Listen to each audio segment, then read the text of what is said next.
Assalamualaikum warahmatullahi wabarakatuh. Perkenalkan, nama saya Giva Rizky Zanur Prasetya dengan NIM 2009103021006 dari Prodi Sosiologi Fakultas Ilmu Sosial dan Ilmu Politik. Pada kesempatan kali ini, saya akan membagikan tutorial menggunakan SPSS sebagai tugas UTS pengantar statistik sosial. Mari kita simak videonya. Baik, pertama-tama pastikan kita telah menginstal aplikasi SPSS, kemudian kita buka. Nah, di sini saya telah menyiapkan data dengan dua variabel, yaitu nama dan jenis kelamin. Tetapi untuk melakukan pengujian, kita harus menambahkan beberapa variabel lagi. Untuk menambahkan variabel, kita harus menuju ke bagian variabel view. Di sini terdapat beberapa tabel, tetapi kita hanya mengisi pada tabel pertama. Di sini kita menggunakan atau menambahkan variabel tinggi badan. Kenapa di sini menggunakan underscore? Karena pada bagian ini tidak bisa menggunakan spasi. Kemudian kita menggunakan variabel berat badan SMA, dan yang terakhir menggunakan variabel berat badan kuliah. Untuk bagian tipe, mengapa kita menggunakan tipe string pada variabel nama? Karena tipe string digunakan untuk memasukkan data berupa huruf atau kata. Sedangkan untuk tipe numerik, kita gunakan untuk memasukkan data berupa angka.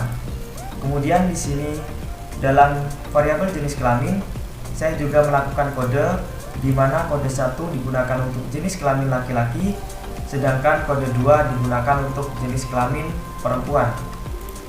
Setelah itu kita kembali menuju ke data view dan memasukkan datanya.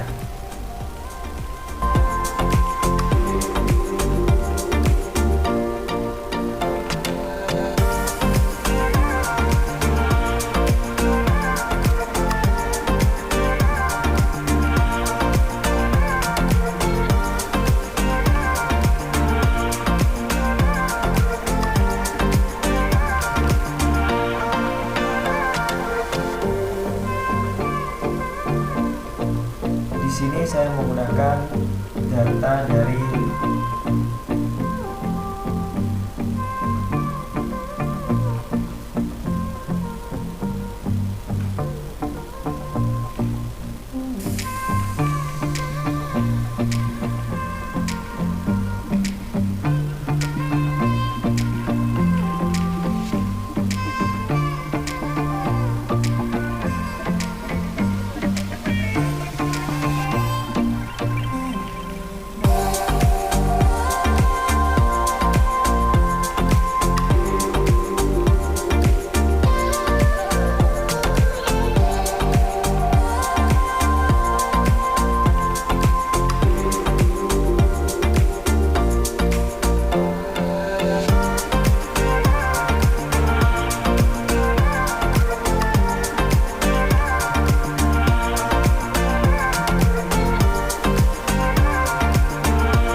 teman-teman. Di sini bisa kita lihat bahwasanya data yang akan kita gunakan sudah lengkap.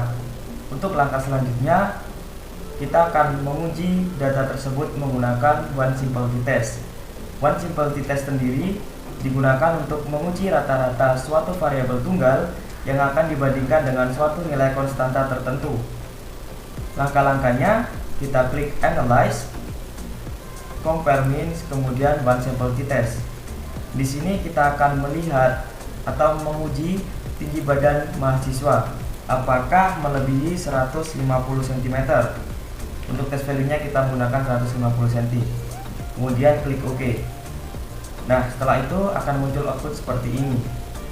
Bisa kita lihat bahwasanya rata-rata tinggi badan mahasiswa adalah 160,97 cm. Dari sini bisa kita lihat bahwasanya rata-rata tinggi badan mahasiswa sudah melebihi 150. Namun untuk membuktikan, kita harus melihat pada tabel one sample test. Di sini kita lihat pada bagian seek to tell. Seek to tell-nya adalah 0,00, artinya di bawah 0,05. Berarti hipotesis kerja diterima dan hipotesis 0 ditolak. Kesimpulannya, rata-rata tinggi badan mahasiswa melebihi 150 cm. Kemudian untuk pengujian kedua, kita akan menggunakan metode independent sample t-test. Metode ini bertujuan untuk mengetahui apakah ada perbedaan antara dua variabel yang independen. Kita klik analyze, compare means, kemudian independent sample t-test. Di sini kita akan menguji variabel berat badan SMA. Untuk grouping variabel kita menggunakan jenis kelamin. Kemudian kita klik define group. Kita masukkan 1 untuk kode jenis kelamin laki-laki dan 2 untuk kode jenis kelamin perempuan. Kemudian continue, kemudian klik OK. Nah, setelah muncul output seperti ini, maka bisa kita lihat bahwasannya rata-rata berat badan laki-laki adalah 59,75, sedangkan untuk perempuan rata-rata berat badannya adalah 50,60. Apakah terdapat beda nyata? Maka kita lihat pada bagian independent sample testnya. Kita lihat pada level testnya, sig-nya 0,05, artinya di atas 0,05. Jika berada di atas 0,5, maka sig to tail-nya kita lihat pada bagian yang atas. Di sini sig to tail-nya adalah 0,002, artinya di bawah 0,05, berarti hipotesis kerjanya diterima dan hipotesis nolnya ditolak. Kesimpulannya, terdapat beda nyata antara berat badan perempuan dan berat badan laki-laki. Untuk pengujian terakhir, kita akan menggunakan metode paired sample test. Metode ini digunakan untuk membandingkan dua data yang berpasangan. Untuk langkah-langkahnya sama, kita klik analyze, compare mean, kemudian kita klik paired sample test. Untuk variabel pertama, kita masukkan berat badan SMA. Untuk variabel kedua, kita gunakan berat badan kuliah. Di sini kita akan lihat apakah ada hubungan antara variabel 1 dan variabel 2. Kemudian klik OK. Nah, di sini sudah bisa kita lihat bahwasannya rata-rata berat badan SMA adalah 55,82.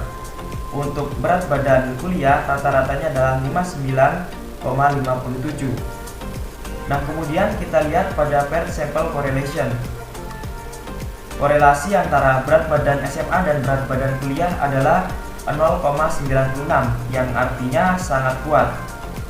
Kemudian kita lihat pada bagian sig to tail. Sig to tail ini harus kita ubah menjadi sig quantile.